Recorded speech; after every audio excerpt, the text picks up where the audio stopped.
Hi, Hector Strada from Aztec Athletics, and in today's video, how to run faster.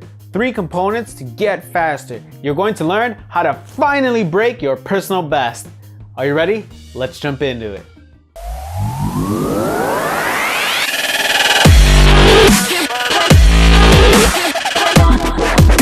To start things off, do you notice anything different in this video? The last video was too dark, so I found a solution. Unfortunately, these lights are a little bright, so I might go blind. But on the positive side, you're able to see me and it's not pitch black in this video. Not to mention, there's a reason that they invented sunglasses. You know, for those times when you have extreme indoor lighting. Okay. Enough funny business. Let's get to what you're here for. How to run faster. This video was actually inspired by 3 almost back-to-back commenters that basically wanted to know, hey, how can I get a personal best? The first shout out goes to Michael. Congratulations on running your first marathon and on setting a goal to run your second marathon 45 minutes faster. The second shout out goes to Jawad. Hey brother, you are going to break 20 minutes on your 5K. And by the time you're watching this video, you've got 5 more weeks. So get to it. You got this. You're breaking 20 minutes. And the third shout out is for Always Random. You want to break 5 minutes on your 1 miler. You got this. You're going to get faster. Believe in yourself, push yourself, and stay tuned for the tips you're about to see next. All right, so one thing you might be noticing is that these are all different distances that people want to set personal bests in, ranging from 1 mile all the way up to a marathon. There's a couple of tweaks and differences in the training from the shorter distances to the longer distances, but what I want to cover today is overall how to get faster. Before I jump into the 3 components to get faster, I want to talk about the biggest, the number 1 mistake that all runners make to try to get faster. Oh my goodness, what could it be? Running more. That's right, running more to get faster. It's not going to work.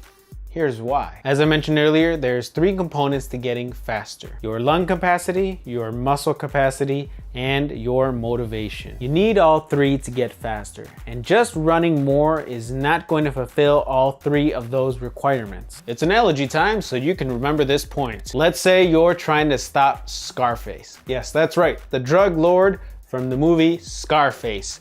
If you just give him more drugs and more money, more drugs and more money, you think he's gonna stop being a drug lord? No. You need a long list of different things to stop a drug lord like Scarface. Same thing, you need a combination of different things to be able to get faster, not just running more. By the way, that terrible Scarface analogy was inspired by this random picture I found in the room of 11-year-old me posing as Scarface. You talking to me? Are you talking to me? Yeah, I'm talking to you. I'm talking to you about how to get faster. That was really random, but anyways, let's talk about lung capacity, or otherwise known as VO2 max. You're running, it's that final quarter mile, you're in the home stretch, baby, but what ends up happening? I can't breathe. I can't breathe.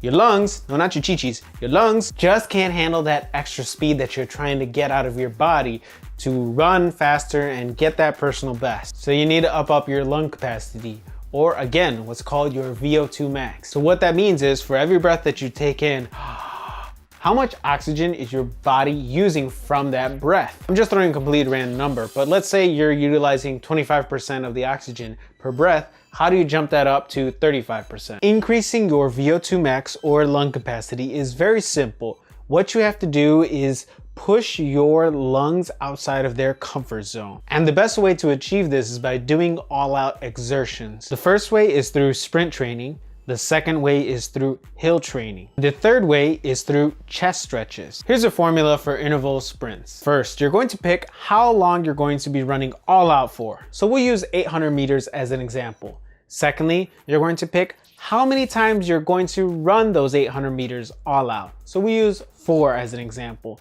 And thirdly, you're going to pick what distance you're going to use to recover. So we'll use 400 meters as an example. Let's put all that together in the interval workout. You're going to run 800 meters or half a mile 4 times, and then afterwards you're going to recover 400 meters or a quarter mile in between each 800.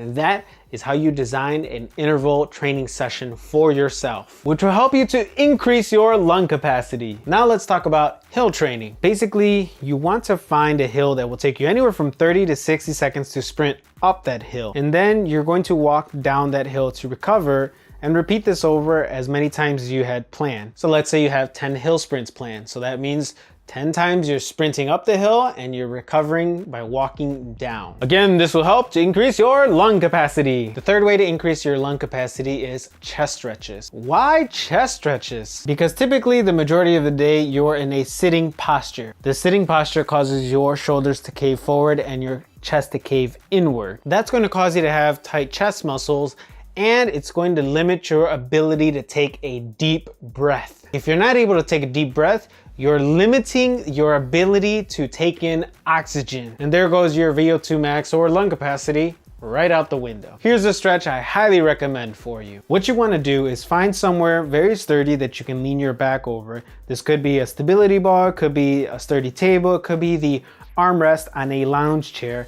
And here what you're going to be focusing on is taking deep breaths with your arms extending out from your sides, starting from at your legs and slowly bringing your arms up. At each point, taking in a deep breath until you get your arms completely over your head. You might notice that at some angles, your chest feels tight, or you might have a little bit of a raspy breath where it sounds like this. That's from tight chest muscles due to a lot of sitting, which is the reason you're doing this chest stretch, to open up your chest muscles so that you're able to take in deeper breaths and increase your lung capacity while you're running. Enough about that. Let's talk about increasing muscle capacity. Well, basically you have two types of muscle fibers. Type 1, which is your endurance muscles. Type 2, which are known as your explosive muscles. And this is where your training gets a little bit different based on your goals of either short distance or long distance.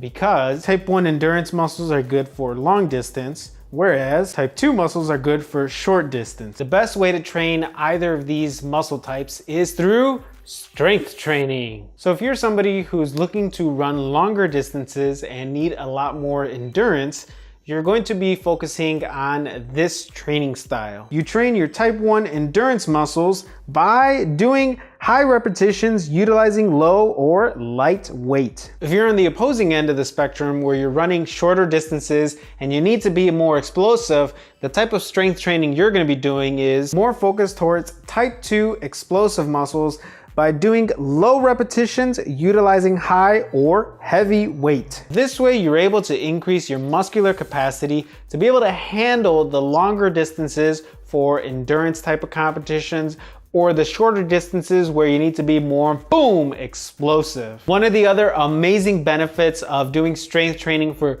both of these type of muscle fibers is that you're raising your lactic threshold. So let's go back to that earlier example where you're in that home stretch and you're trying to push everything you can out of your legs.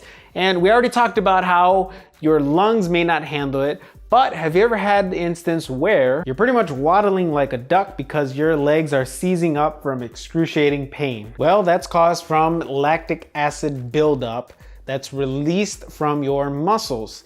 And one of the ways to increase your tolerance to this lactic acid is strength training. So we talked about increasing your lung capacity and increasing your muscle capacity.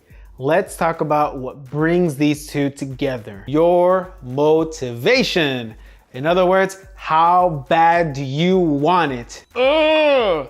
Let's be honest, it's going to hurt when you get to that home stretch and you are pushing yourself past your limits. So you have to have the mentality that you're going to succeed, you're going to get a personal best, and you are going to run faster. A couple of tips to stay motivated is 1, make your goals visual, put it somewhere where you will always see it, like your fridge or on your bedroom door. 2, tell your friends or family, that way it'll hold you accountable to your goals. And thirdly, join some kind of supportive running group.